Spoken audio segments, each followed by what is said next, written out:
ඉතින් සුබ දවසක් හැමෝටම. ඔන්න අදත් අපි වීඩියෝ එකක් අරගෙන ආවා OOP concepts ගැන programming subject එකේ තියෙන මේ OOP concepts ගැන.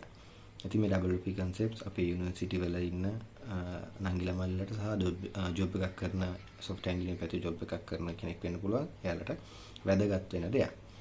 ඉතින් මේ OOP concepts වල basic දේවල් තමයි classes and objects. ඊට අමතරව points හතරක් තියෙනවා main points. ඒවා තමයි abstraction, inheritance, polymorphism, encapsulation. අපි abstraction කියන point එක ගත්තොත් අපි පොඩි උදාහරණයක් එක්ක කතා කරගෙන යමු කෙටි කාලයකින්. අපි abstraction ගැන කතා කරොත් abstraction කියලා කියන්නේ හරියට අපි උදාහරණයක් විදිහට ගත්තොත් real time උදාහරණයක් විදිහට ගත්තොත් අපි හිතමු කවුරු හරි කෙනෙක් වාහනයක ස්ටියරින් වීල් එක දෙපැත්තට කරකනවා. දෙපැත්තට කරකද්දී දකුණට කරකුවොත් දකුණට කැපෙනවා, වමට කරකුවොත් වමට කැපෙනවා. එතකොට මේ ඩ්‍රයිවර් දන්නේ ඒ දකුණ කපන එකයි වමට කපන එක. හැබැයි මේක හදන මනුස්සයා මේ කාර් එක මේ මෙකනිසම් එක හදන මනුස්සයා දන්නවා කොහොමද මේක වෙන්නේ කියලා. හැබැයි ඒක යූසර්ට පේන්නේ නැහැ. අපි බැලුවත් අපිට පේන්නේ මේ දේම තමයි. අන්න ඒ වගේ දෙයක් තමයි මේ කෝඩ් එකේ ෆන්ක්ෂන් එක කොහොමද වැඩ කරන්න කියනවට වඩා මේක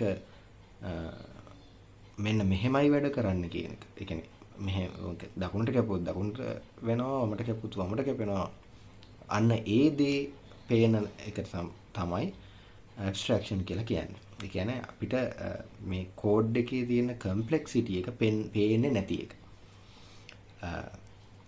අපි ගියන පොයින්ට් එකට ගියොත් එහෙනම් ඉන්හෙරිටන්ස් කියන පොයින්ට් එකට ගත්තොත් මේකෙ වෙන්නේ අපිට පුළුවන් අපේ තියෙන එක ක්ලාස් එකක් අනිත් එකට ඉන්හෙරිට් වෙන්න. ඒ කියන්නේ අනිත් ක්ලාස් එකේ අනිත් සුපර් ක්ලාස් එකක් වෙන්න පුළුවන්, parent ක්ලාස් එකක් වෙන්න පුළුවන්. ඒ ක්ලාසස් වල තියෙන attributes ඒ behavior එක අපේ මේ ක්ලාස් එකට ගන්න පුළුවන්. ඒකට තමයි අපි ඉන්හෙරිට් වෙනවා කියලා කියන්නේ. ඒ කියන්නේ අපි හිතුවොත් එහෙම ඇනිමල් ක්ලාස් එකක් සත්තුන්ගේ ක්ලාස් එකක් කියලා හිතුවොත් අපි ක්ලාස් එකක් විදිහට ගන්නවා සත්තු කියන එක. ඇනිමල් ක්ලාස් එක අපි හිතමු තව අපේ ක්ලාස් එකක් තියෙනවා ඩොග් කියලා.